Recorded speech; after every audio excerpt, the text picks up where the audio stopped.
아동 청소년 성착취물을 제작, 유포, 구매하는 사람들의 신상을 공개하는 이곳 텔레그램의 익명 채팅방 주홍글씨입니다. 누구든 접근할 수 있는 이 방에는 성착취물 거래자의 실명, 나이, 전화번호, 주소, 사진, 영상 등 상당히 많은 정보가 공개되어 있습니다.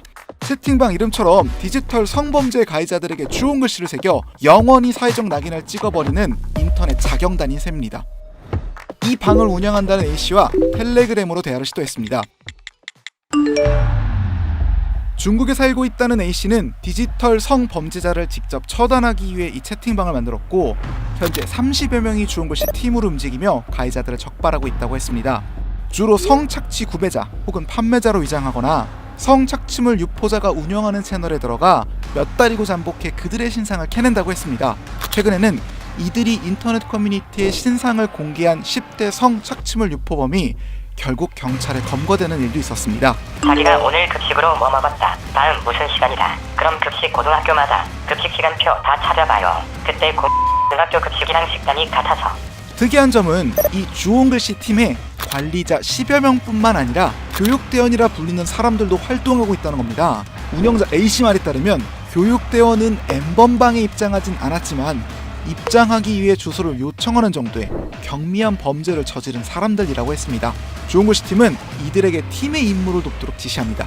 일명 봉사활동을 시키고 갱생하라는 뜻입니다. 너무 나이가 어린 애들은 공부시켜요. 중간고사 평균 90점 이상 못 맞으면 학교에 음란물 사실 통보 이런 식으로요. 교육대원 활동 기간은 6개월, 탈주하면 곧바로 신상이 공개되기에 대부분 열심히 봉사한다고 했습니다. 그러나 교육대원에 들어가지 못한 나머지 사람들, 즉 몰카를 찍거나 판매한 사람, 14세 이하 아동 성착취물을 소지, 유포, 제작한 사람, 지인 능욕 가해자와 가해 시도자, 이들에겐 어떠한 관용도 베풀지 않고 적발 즉시 신상을 공개한다고 합니다. 지금껏 주홍글씨 방에 적발한 사람은 무려 150여 명, 지금도 하루에 몇 번씩 가해자들의 신상이 박제되고 있습니다. 문제는 이 박제글에 가해자만 있는 게 아니라 가해자의 지인, 심지어 피해자에 대한 정보도 일부 포함되어 있다는 겁니다. 운영자 A씨에 따르면 가해자가 누구에게 무엇을 어떻게 했는지 명확히 밝히기 위해 이런 정보를 공개하고 있으며 피해자가 직접 지워달라고 하면 곧바로 지워준다고 합니다.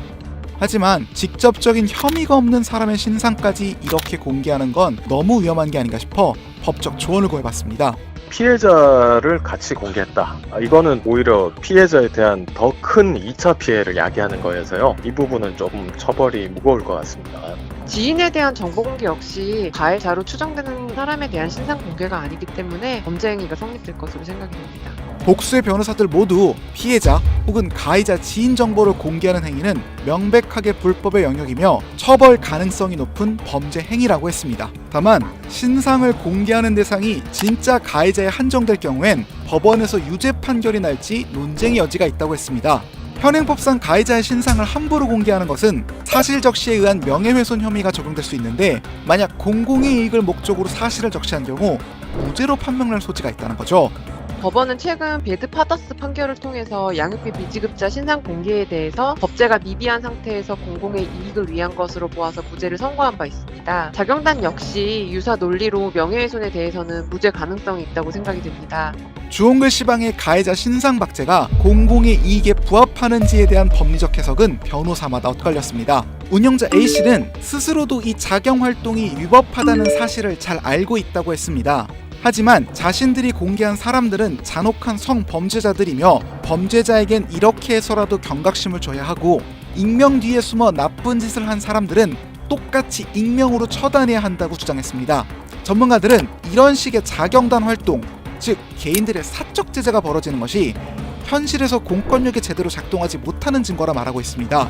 공권력이 접근하지 못하는 영역이다 보니 자경단이 나서고 있는 것 같습니다. 그러나 2차 피해 등 부작용이 많은 자경단 활동보다는 제도적인 정비가 필요합니다. 자경단의 행동이 통쾌해야 할 것이 아니라 자경단이 행동할 수밖에 없는 현실에 분노하고 변화를 꾀해야 한다는 겁니다. 영상을 만드는 지금 이 순간에도 주홍글씨방의 알람은 계속 울리고 있습니다. 이 알람이 더 이상 울리지 않을 때 울릴 필요가 없는 그날이 빨리 오기를 바랍니다.